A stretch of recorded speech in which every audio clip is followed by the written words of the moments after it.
కేంద్ర ప్రభుత్వం ప్రవేశపెట్టిన బడ్జెట్కి సంబంధించి ముఖ్యంగా ఒక ట్యాక్స్ని కూడా తీసుకురావడం జరిగింది.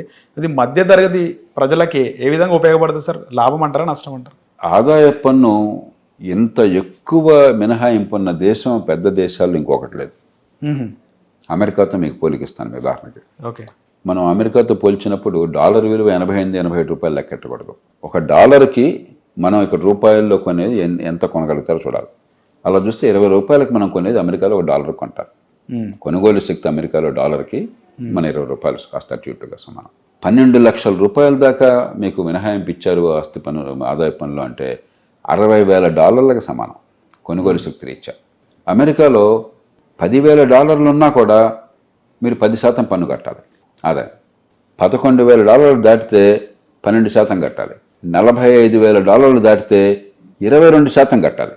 మనకు $60,000 దాకా 0 కట్టాలి. కాబట్టి ప్రపంచంలో ఏ దేశంలో లేనంత ఆదాయ పన్ను రాయితీ ఈ దేశంలో ప్రభుత్వం అనూహ్యంగా ఇచ్చింది. అంటే ఎవరు ఊహించాల మధ్యతరగతిగా ఆకట్టుకుందామని. తర్వాత ఈ డబ్బు కనుక ఆదాయం డబ్బుతో మార్కెట్లో వస్తువులను కానీ సేవలను కానీ కొనుక్కున్నట్లయితే డిమాండ్ పెరుగుతున్న ఉద్దేశంతో కానీ లేకపోతే కొంత సేవింగ్స్ పెరుగుతున్న ఉద్దేశంతో కానీ ఆ పని చేశారు. అదే సమయంలో ఆర్థిక మంత్రి అభినందించాల్సింది ఏంటంటే రాష్ట్రాలకు ఇచ్చే నిధులు మొత్తం జాతీయ స్థాయిలో పన్నులు పన్నేతర అన్నీ కలిపితే వచ్చేటువంటి నిధుల్లో 53% రాష్ట్రాలకు పంపిస్తున్నారు. 47% జాతీయ స్థాయిలో ప్రభుత్వం దగ్గర ఉంటుంది. మూడోది అప్పుల భారాన్ని తగ్గిస్తున్నారు. ద్రవ్యలోటు తగ్గించి రాష్ట్రాల్లా కాకుండా మన తెలుగు రాష్ట్రాల నుండి కూడా ఉన్న కొద్దికి అప్పుల్లో కూరుకుపోతున్నాయి. జాతీయ స్థాయిలో అట్లా కాకుండా క్రమక్రమంగా అప్పుల భారాన్ని తగ్గిస్తున్నారు. ఫిస్కల్ డెఫిసిట్ అంటాం, అంటే ఆదాయం కంటే ఖర్చు అంత ఎక్కువ ఉంది అని చెప్పన్నది. అది ఉన్న కొద్దికి తగ్గిస్తున్నారు. ఇప్పుడు నడుస్తున్న సంవత్సరం రేపు మార్చి 31 దాకా 4.8% తగ్గించారు జీడిపిలో. వచ్చే సంవత్సరం 4.4% చేస్తున్నారు. ఒకప్పుడు 9.2% ఉన్నది 4 ఏళ్ల క్రితం. అదే సమయంలో పెట్టుబడులు పెంచారు. రికార్డు స్థాయిలో వరుసగా 3 ఏళ్ల పాటు పెట్టుబడులు దేశంలో పెంచారు. రాష్ట్రాలు కూడా పెట్టుబడుల కోసం గణనీయంగా డబ్బులు ఇస్తున్నారు. కాబట్టి ఆ రకంగా చూస్తే ఆర్థిక క్రమశిక్షణ విషయంలో ఇది చాలా ప్రశంసనీయమైన బడ్జెట్. సార్ అలాగే బడ్జెట్లో తెలంగాణ రాష్ట్రానికి సరైన ప్రాతినిధ్యం ఇవ్వలేదు సార్. అంటే బడ్జెట్లో అన్ని రాష్ట్రాల పేర్లు చెప్పరు అదే పనిగా. ఏదో బీహార్లో ఎలక్షన్లు ఉన్నాయి కాబట్టి రాజకీయంగా 4 సార్లు బీహార్ మాట్లాడారు అంతే. మీకు మొత్తం చూడాల్సింది నేను ఎందుకు ఇందాక చెప్పాను మీకు ఎంత డబ్బులు రాష్ట్రాలకు కేటాయించారు. 25,60,000 కోట్ల రూపాయలు రాష్ట్రాలకు జాతీయ స్థాయి నుంచి నిధులు అందుతున్నాయి. 25,60,000 కోట్ల రూపాయలు ఇవన్నీ రాష్ట్రాలకు వస్తున్న డబ్బులే. ఇవి కాకుండా జాతీయ స్థాయిలో ప్రభుత్వం మరొక 11,20,000 కోట్ల రూపాయలని పెట్టుబడులు పెడుతున్నారు. అది ఎక్కడ పెడతారు? రాష్ట్రాల్లోనే. అంటే 36,81,000 కోట్ల రూపాయలు జాతీయ స్థాయి నుంచి రాష్ట్రాల్లో ఖర్చు అవుతుంది. ఇది ఏదో రాష్ట్రంలో ఖర్చు అవుతుంది కదా. అవును సార్. మీరు విడివిడిగా పద్ధతులు చూస్తుంటే వస్తుంది. కానీ 4 సార్లు తెలంగాణ పేరు చెప్తే ఆంధ్రప్రదేశ్ పేరు చెప్తే ఉబ్బిపోవటము, పేరు చెప్పకపోతే తగ్గిపోవడం కాదు. అసలు ఏం జరుగుతుందో మనం గణాంకాలు తెలుసుకోవాలి సార్. ముఖ్యంగా రాష్ట్రంలో 8 మంది భారతీయ జనతా పార్టీకి సంబంధించిన ఎంపీలు ఉన్నారు సార్. కేంద్రంలో అధికారంలో ఉంది. సో వాళ్ళ వల్ల ఎలాంటి ఉపయోగం జరుగుతుందంటే ఏం చెప్తారు సార్? అది వారు చెప్పాలి, నన్ను అడిగితే ఎట్లాగా సార్. అంటే ఏమైనా జరుగుతుందని సార్ సంవత్సరం దాదాపు సంవత్సరం అప్పుడు మన దేశంలో ఏ పార్టీ అధికారంలో ఉన్నా కూడా రాష్ట్రంలో జిల్లాల విషయం కావచ్చు, దేశంలో రాష్ట్రాల విషయం కావచ్చు, ఎవరికి అన్యాయం చేయలేరు. మనం ఆ స్థాయి దాటిపోయాం సార్. ఒకప్పుడు అట్లా ఉండేది. ఒకప్పుడు ప్రధానమంత్రి గారు మరొకరు తలుచుకుంటే ఇందిరాగాంధీ దగ్గర కాలంలో ఇతర కాలంలో ఈ రాష్ట్రంలో కావాలంటే ఇచ్చేవాళ్ళు, ఇంకో రాష్ట్రం కాదంటే కాదనేవాళ్ళు. ఒక రాష్ట్రంలో కావాలంటే పెట్టుబడి పెట్టేవాళ్ళు, ఇంకో రాష్ట్రం లేదు. అంత ఇష్టం వచ్చినట్టు లైసెన్స్ రాజ్యం ఉండేది. ఇప్పుడు అట్లా కాదు. ఇప్పుడు అన్ని రాష్ట్రాలకి ఒక ప్రత్యేక ప్రతిపత్తి ఉన్న కొన్ని రాష్ట్రాలకేమో కొన్ని ప్రత్యేకంగా 11 రాష్ట్రాలు ఉన్నాయి. ఈశాన్య భారతంలో రాష్ట్రాలు, తర్వాత సిక్కిము, ఆ తర్వాత ఉత్తరాఖండ్, హిమాచల్ ప్రదేశ్, జమ్మూ కాశ్మీర్. ఈ వేరు. అన్ని పార్టీలు ఏ అంగీకారానికి వచ్చినా వాళ్ళకి ప్రత్యేకంగా కొంత ఇచ్చేస్తారు. మిగతా రాష్ట్రాలంటికి కొన్ని పద్ధతుల ప్రకారం వెళ్ళిపోతాయి. ఒకళ్ళు ఎక్కువ ఒకళ్ళు తక్కువ ఉండదు. కాబట్టి పూర్వకాలంలో లేదు. ఆ పరిస్థితి పూర్తిగా దాటిపోయాం. సహజంగానే పార్టీలు ఒకటి దేశంలో న్యాయం జరగాలి, కొంత ఫార్ములా ప్రకారం చేయాలి. రెండోది రాజకీయంగా మన పరపతి పెంచుకోవాలి, ప్రభావం పెంచుకోవాలి. ఈ 2 కారణాలతో సహజంగానే గట్టిగా పోటీ పడతారు. అలాగే రాష్ట్రం లోపల కూడా ఇప్పుడు కొన్ని జిల్లాలు మాకు రాలేదంటారు. అది వాస్తవం కాదు. అది మన దేశంలో వనరుల్లో పంపిణీ వరకు చాలా నిజాయితీగా సమర్థంగా జరుగుతుంది. వనరుల వినియోగం ఎట్లా ఉందో వేరే విషయం. దానిలో అవినీతి ఎంత ఉంది, సద్వినియోగం చేస్తున్నారా, మరొక పథకాలు ఉన్నాయో అది వేరే విషయం. కాబట్టి ఇవన్నీ ఊరికేంటి ఏదో మాట్లాడుతుంటాం మనం, దీని వాస్తవాలు కాదు. సార్ దేశ రాజధాని ఢిల్లీలో వేశారు. ప్రజలు భారతీయ జనతా పార్టీ వైపు ఉన్నట్టు తెలిసింది. మొన్న వాళ్ళ తీర్పు కూడా భారతీయ జనతా పార్టీకి ఓటు వేయడం జరిగింది. కానీ చాలా వరకు కూడా ఆమ్ ఆద్మీ పార్టీ కూడా ఈసారి గెలుస్తుంది, ముచ్చటగా మూడోసారి హ్యాట్రిక్ కొడుతుందని కూడా సర్వేలు వచ్చినాయి సార్. ఏం చెప్తారు సార్ ఈ రిజల్ట్ పైన? అంటే మన ఎన్నికల వ్యవస్థ first past the post system అంటాం. అంటే ఒక కోటి ఎక్కువ ఉంటే గెలుపు, ఒక కోటి తక్కువ ఉంటే ఓటమి. అప్పుడు ఏమవుతుందంటే కొద్దిపాటి ఓట్ల తేడా ఉన్నా కూడా సీట్ల సంఖ్య చాలా పెద్ద ఎత్తున మార్పు ఉండొచ్చు. అవును సార్. మనకి అందిన సమాచారం ప్రకారం, తుది సమాచారం నేను చూడలేదు, వస్తే 2% తేడా ఉంది రెండు పార్టీలకు మధ్య. 2%? ఓట్ల శాతం 2% తేడా, కానీ సీట్ల శాతం వచ్చేసరికి 48-22 అయింది. అవును సార్. మన ఎన్నికల వ్యవస్థ అట్లాంటిది. కాంగ్రెస్ పార్టీ పెద్దగా బరిలో లేకుండా పోయే కొద్దిపాటి తప్ప. కాబట్టి ప్రధాన పార్టీ రెండే ఉన్నప్పుడు 2-3% తేడా ఉన్నా కూడా ఓట్ల సీట్ల శాతం గణనీయంగా మారిపోతుంది. అంతే తప్ప ఇదేమి ఏకపక్షంగా జరిగిన ఎన్నిక నేను అనుకోవట్లా. అది 2% అనేది పెద్ద ఎక్కువ తేడా కాదు. 3% అనేది. కాంగ్రెస్ ఆమ్ ఆద్మీ పార్టీ కలిసి పోటీ చేయించి ఉంటే సార్ ఫలితం వేరే విధంగా ఉండేదా సార్? చెప్పలేము, మనం అనుకున్నట్టుగా ఉండదు. ఇప్పుడు అధికారంలో ఉంది ఆమ్ ఆద్మీ పార్టీ. అవును సార్. కాబట్టి మామూలుగా ఏమవుతుందంటే అధికారంలో ఉన్న పార్టీ ఓట్లు అధికారంలో ఉన్న పార్టీకి ఉంటాయి, అధికారానికి ఆ పార్టీకి వ్యతిరేకంగా ఓట్లు ఉంటాయి. ఇప్పుడు ఎప్పుడైతే ఇంకో పార్టీ ఉందో ఆమ్ ఆద్మీ పార్టీ వ్యతిరేక ఓట్లు చీలు ఉండొచ్చు. ఇప్పుడు ఎవరు లెక్కలు వాళ్ళు వేసుకుంటారు. వాస్తవానికి చీలే సార్. అంటే ఢిల్లీ అసెంబ్లీ చూసుకుంటే సార్, ఢిల్లీ అసెంబ్లీలో అక్కడ అరవింద్ కేజ్రీవాల్ పోటీ చేసినారు, అక్కడ పర్వేష్ సింగ్ వర్మ ఆయనకు వచ్చిన మెజారిటీ 1800 సార్. వేరే కాంగ్రెస్ పార్టీ క్యాండిడేట్ సందీప్ దీక్షిత్కి 3000 పైచీలకు ఓట్లు వచ్చినాయి సార్. వచ్చినాయి, కానీ ఈ 3000 మంది అరవింద్ కేజ్రీవాల్కి ఓటేసారని మీరు చెప్పలేరు. ఆయనకు వేసేవాళ్ళకి అలాగే వేసిండేవాళ్ళు. ఓకే, ఆయనకు వ్యతిరేక ఓటే చీలు ఉండొచ్చు కూడా. కాబట్టి ఇవన్నీ మనం ఊరికి అర్థమెటిక్గా అంచనా వేస్తే జరిగేది కాదు.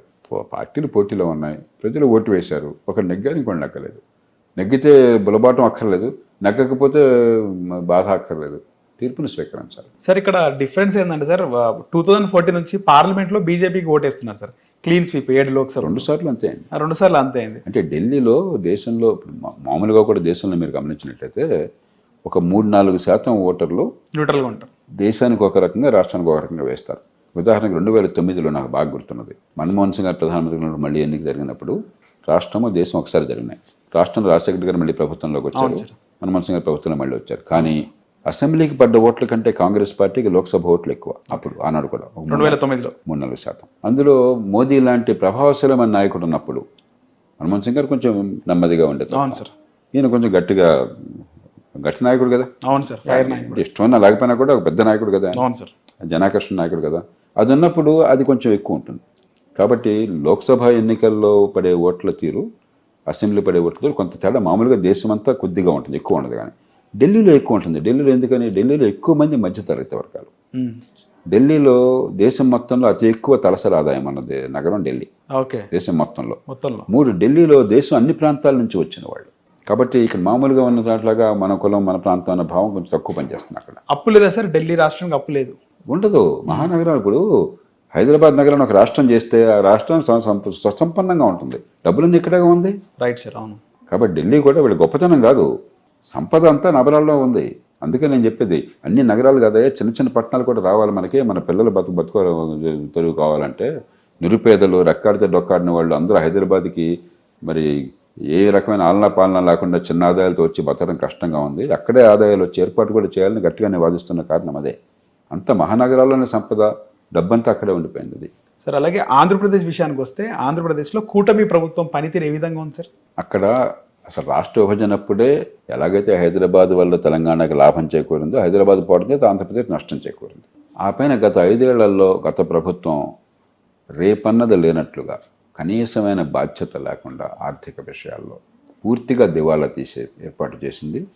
దాంతోపాటు పెట్టుబడులు, తెలంగాణలో ఏ పార్టీ ఉన్నా కూడా పెట్టుబడులు, భవిష్యత్తు, ఆర్థిక ప్రగతి దాని మీద ఎంతగానో దృష్టి పెడుతున్నారు. ఇందాక చెప్పాను మీకు. అది పూర్తిగా అసలు అభివృద్ధి అంటే అదేదో పెత్తందారులకు కావాల్సింది, పేదలకు కావాల్సింది కాదు. అభివృద్ధి అక్కర్లేదు, బటన్ నొక్కితే చాలని విచిత్రమైన రాజకీయాన్ని తీసుకొచ్చి నాశనం చేశారు. ఒక ఆర్థిక క్రమశిక్షణ లాగా దివాలా తీశారు. అభివృద్ధికి ఊతమవ్వక భవిష్యత్తును నాశనం చేశారు. ఆ పరిస్థితుల్లో కూటమి వచ్చింది. కూటమి వచ్చినప్పుడు ఏం పొరపాటు చేశారు? అప్పటికే సంక్షేమం పూర్తిగా ఎక్కువైపోయి అభివృద్ధి పూర్తిగా కుంటుపడిపోయిన రాష్ట్రంలో సంక్షేమాన్ని మరింత రెట్టింపు చేస్తామని వీళ్ళు హామీలు ఇచ్చారు. అవును సార్. లేని డబ్బులు లేవు. అవును సార్. సహజంగా ఆర్థికంగా తీవ్రమైన సంకటం ఉంటుంది. సూపర్ 6 తీవ్రమైన సంకటం ఆర్థికంగా ఉంటుంది. కానీ మేలు ఏంటంటే చంద్రబాబు నాయుడు గారికి కానీ పవన్ కళ్యాణ్ గారికి కానీ క్రెడిబిలిటీ ఉన్నది. చంద్రబాబు నాయుడు గారు గతంలో హైదరాబాద్ నగరం ఉమ్మడి ఆంధ్రప్రదేశ్లో ఇవాళ హైదరాబాద్ నగరం ఎట్లా ఉందంటే ఖచ్చితంగా ప్రధాన పాత్ర అయిందని అందరూ ఒప్పుకుంటారు. చంద్రబాబు నాయుడు పార్టీలు పక్కన పెట్టండి. గొప్పతనం ఏంటంటే దాన్ని రాజశేఖర గారు కొనసాగించారు. ఓకే. దాన్ని తర్వాత కాంగ్రెస్ ప్రభుత్వాలు కొనసాగించినాయి. దాని తర్వాత టీఆర్ఎస్ ప్రభుత్వం కొనసాగించింది. మళ్ళీ కాంగ్రెస్ కొనసాగిస్తుంది. కాబట్టి చంద్రబాబు నాయుడు గారికి దాని మీద ఆ నమ్మకం ఉంది. పెట్టుబడులు తీసుకొస్తారు, మౌలిక సదుపాయాలు బాగు చేస్తారని చెప్పని. కాబట్టి ఆర్థిక సంక్షోభం మాత్రం చాలా తీవ్రమైనది, దానిలో అనుమానం లేదు. తీవ్రమైన సంక్షోభము. దాన్ని గుర్తించాలి. పార్టీలకు అతీతంగా ప్రజలంతా కలిసి రావాలి. ఒక్కరోజు దాని నుంచి బయటపడేది లేదు. అదే సమయంలో అభివృద్ధికి ఢిల్లీ నుంచి నిధుల కొరత ఉండదు. నిజమైన అభివృద్ధికి, పెట్టుబడులకి, పోలవరం ప్రాజెక్ట్ కావచ్చు, జాతీయ రహదారులు కావచ్చు, రాజధాని నిర్మాణం కావచ్చు, పెట్రో కారిడార్ కావచ్చు, పారిశ్రామికీకరణ కావచ్చు, దాన్ని సద్వినియోగం చేసుకోవాలి. క్రమక్రమంగా ఆర్థిక భారం నుంచి బయటపడేందుకు జాగ్రత్తగా ఏర్పాట్లు చేసుకోవాలి. సార్ వైసీపీ పరిస్థితి ఏమంటారు సార్? వైసీపీ పని అయిపోయినట్టేనా సార్ ఆంధ్రప్రదేశ్లో? ఏ పార్టీని మీరు అట్లా అనుకోకూడదు. ఉదాహరణకి ఢిల్లీలో ఆమ్ ఆద్మీ పార్టీ ఓడిపోయింది, 22 సీట్లు వచ్చినాయి. అవును సార్. పని అయిపోయినట్టు 2% ఓట్ల తేడా. ప్రజాస్వామ్యంలో రాజకీయ శూన్యత ఉండదు. ఇప్పుడు ఉదాహరణకి ఢిల్లీలో కాంగ్రెస్ పార్టీ చాలా గట్టిగా సంస్థాగతంగా బలపడి ఆప్ పార్టీ బలం అంతా వారు తీసుకున్నారు. అప్పుడు ఆప్ పార్టీ పతనం కావచ్చు, అప్పుడు వారు ప్రధాన ప్రతిపక్షం కావచ్చు. అలా అవుతుంది. కానీ ప్రతిపక్షం లేకుండా ఉంటుంది అక్కడ. ఎవరు లేకపోతే మిమ్మల్ని తీసుకొస్తారు ప్రతిపక్షంగా. కాబట్టి ఇక్కడ కూడా మీకు వైకాపాకి 40% ఓట్లు వచ్చినాయి. మీరు మర్చిపోతున్నారు అది. వైసీపీకి నేను మొట్టమొదటి నుంచి చెప్పాను, ఎవరు నెగ్గినా ఎవరు నెగ్గకపోయినా వైసీపీకి 40% ఓట్లు గ్యారంటీ ఉంది. ఎందుకంటే సంక్షేమాన్ని పకడ్బందీగా అమలు చేశారు, దానిలో అనుమానం లేదు. కానీ అది తప్ప ఇంకేమీ చేయాలి. బటన్ నొక్కటి తప్ప ఇంకా పరిపాలన లేదనుకున్నారు. దివాళా తీసే పద్ధతులు, అవినీతి, గూండాగిరి ఇవన్నీ వచ్చినాయి. కానీ సంక్షేమ విషయంలో బ్రహ్మాండంగా చేశారు. 40% ఓట్లు ఉన్నాయి వాళ్ళకి. కాబట్టి ఒక ప్రధాన ప్రతిపక్షం 40% ఓట్లు ఉన్నప్పుడు మూడో పార్టీ పెరిగే పరిస్థితి కనిపించినప్పుడు కాంగ్రెస్ పార్టీ పెరిగింది అనుకోండి ఆంధ్రప్రదేశ్లో. సార్ దీన్ని అవకాశంగా తీసుకుని మరి రకరకాల వ్యూహాలతో ఈ వైసీపీ ఓట్లందరినీ ఆకట్టుకున్నారనుకోండి, అప్పుడు పరిస్థితి వేరుగా ఉంటుంది. అదేం కనిపించట్లా. కాబట్టి మీరు ఏ పార్టీని కూడా అది అంతరించిపోతుందని కూడా పొరపాటు అవుతుంది. సార్ అలాగే తెలంగాణ రాష్ట్రంలో 4th సిటీ నిర్మాణమే ధ్యేయంగా కాంగ్రెస్ ప్రభుత్వం ముందుకెళ్తుంది సార్.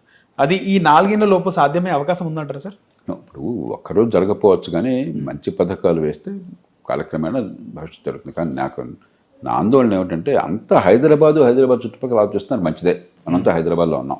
అవును సార్. అంటే ఇక మిగతా తెలంగాణలో వాళ్ళంతా కూడా చిన్న అల్పాదాయంతో 10,000, 12,000 రూపాయల వచ్చే వాళ్ళంతా కూడా హైదరాబాద్ పట్టుకు రావాలా? నిలబడి లేకుండా ఇక్కడ దుర్భర దారిద్ర్యంలో బతకాలా? ఎక్కడో ఒక చోట ఉండి 15 కిలోమీటర్ల రోజు ప్రయాణం చేసి 10,000 కోసం పనిచేయాలా? ఒక్కరోజు పని లేకపోతే పస్తులు ఉండాలా? ఒక్కరోజు జబ్బు చేస్తే సంక్షోభం రావాలా? ఆలనా పాలన లేకుండా. అలా కాకుండా తక్కువ నైపుణ్యం, తక్కువ ఆదాయం వచ్చే వాళ్ళకి ఎక్కడిక్కడ ఉపాధి కల్పన కోసం చిన్న చిన్న పట్టణాలు కూడా పెంచామనుకోండి, మీకు మీ ఊరి దగ్గరలోనే పట్టణం ఉన్నట్టయితే, అక్కడ ఉద్యోగం పనిచేస్తున్నట్టయితే ఆదాయం సరిపోతుంది. అక్కడ 15,000 వస్తే ఇక్కడ 50,000, 40,000 వచ్చినట్లు లెక్క. అక్కడ ఆలనా పాలన ఉంటుంది. మీకు తెలిసిన వాళ్ళు, బంధువులు, మిత్రులు, తెలిసిన వాతావరణం ఉంటుంది. మూడోది కుటుంబంతో కలిసి బతకగలుగుతాం. అవును సార్. ఇక్కడ ఒంటరిగా బతకాల్సి వస్తుంది.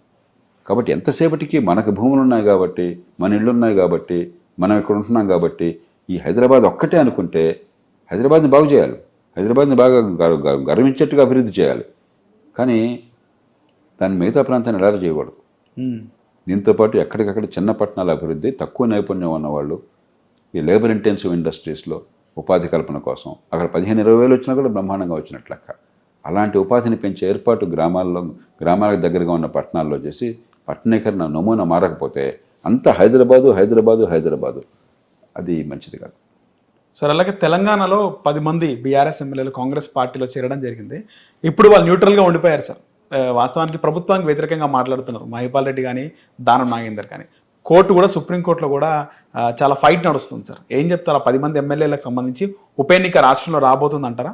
అది నేను చెప్పలేను. మనకి ఏమైందంటే పార్టీ ఫిరాయింపు నిషేధ చట్టం అనేది పేరుకు పెట్టినా కూడా అధికార పార్టీలోకి ఫిరాయిస్తే ఏమీ కాకుండా చూసుకున్నారు. ఎందుకంటే స్పీకర్ చేతుల్లో అధికారాలు. అవును సార్. స్పీకర్ అధికార పార్టీకి చెందిన ఆయన.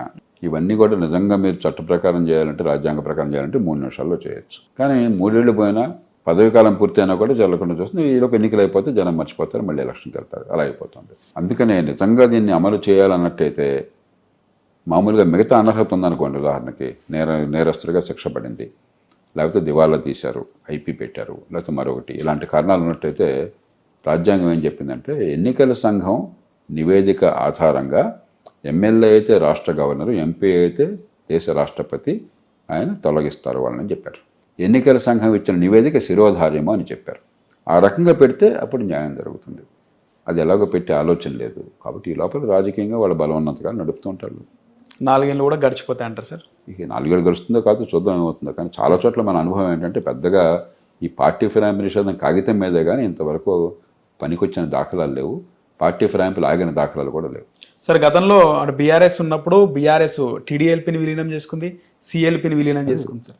కానీ ఇప్పుడు వాళ్ళు చాలా టఫ్ ఫైట్ చేస్తున్నారు సార్ అక్కడ సుప్రీంకోర్టులో. అదే ఇప్పుడు ఎవరి సందర్భాన్ని బట్టి వాళ్ళ ఆలోచన మారుతూ ఉంటుంది. నీవు నేర్పిన విద్య నిర్దాక్షణ వీళ్ళు అంటారు, మేము ఇంకో రకంగా చేసాం మీరు మరి అన్యాయం చేశారని వాళ్ళు అంటారు. ఇది మామూలు. సార్ బీఆర్ఎస్ మొన్న లోక్సభ ఎన్నికలకు సంబంధించి బీఆర్ఎస్కు చాలా చోట్ల మెజారిటీ కోల్పోయింది సార్. కాంగ్రెస్ వర్సెస్ బీజేపీగా ఉండే. అలాంటిది బీఆర్ఎస్ మళ్ళీ పుంజుకుంది, చాలా యాక్టివ్గా. ఒకవైపు కవిత, మరోవైపు కేటీఆర్.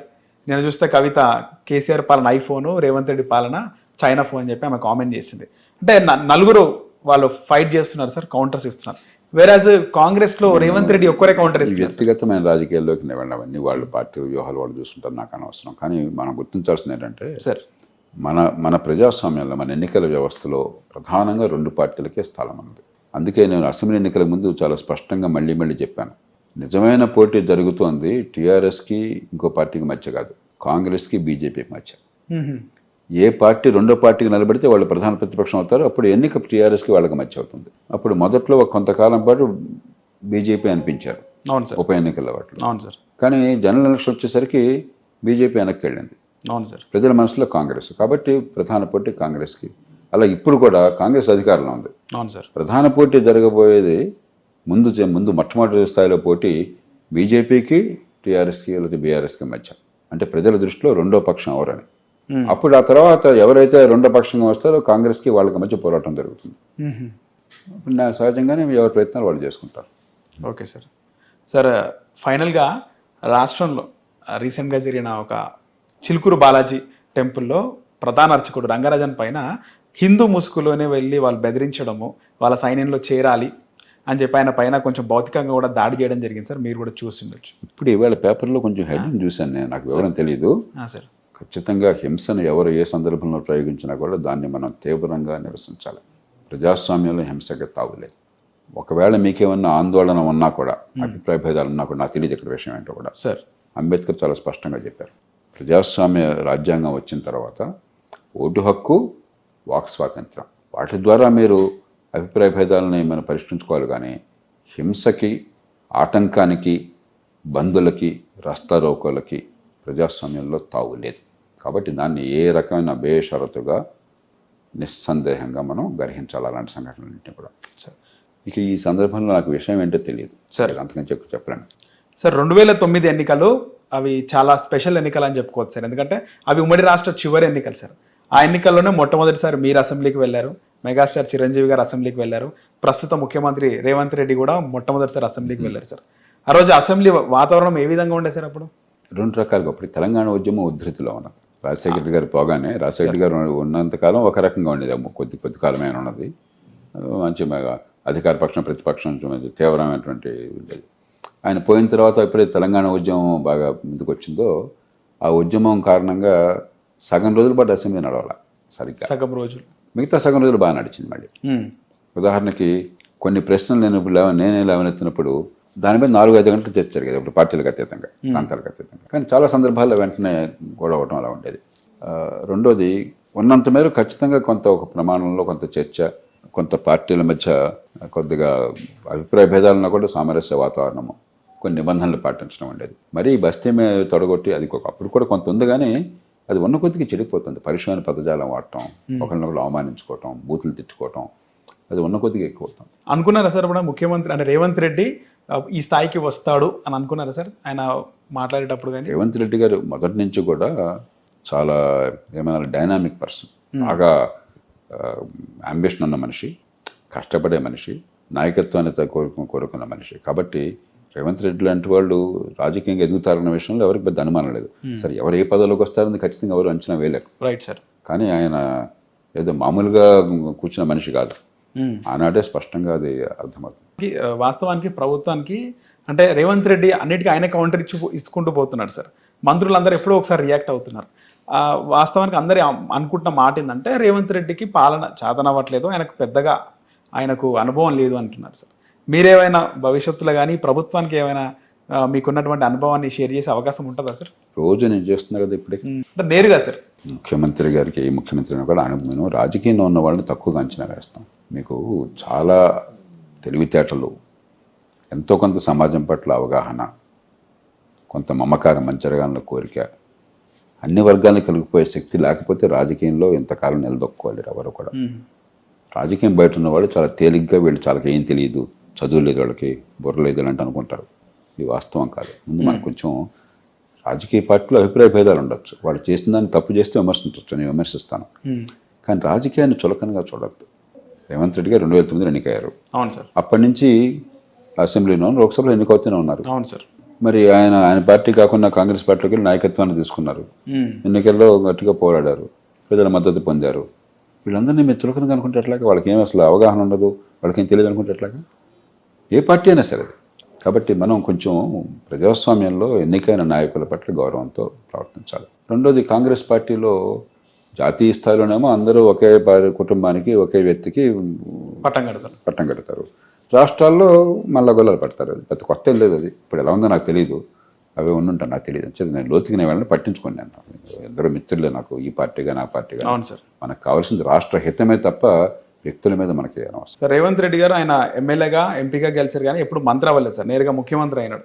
సో ఆయన పాలన ఏ విధంగా ఆయనకు సాధ్యమవుతుంది సార్? ఆయన మోదీ గారు డైరెక్ట్గా ముఖ్యమంత్రి అయ్యాడు. ఆయన మోదీ గారు ఎమ్మెల్యే అవడంతో ముఖ్యమంత్రి అయ్యాడు, ఎంపీ అవుతున్న ప్రధానమంత్రి అయ్యాడు.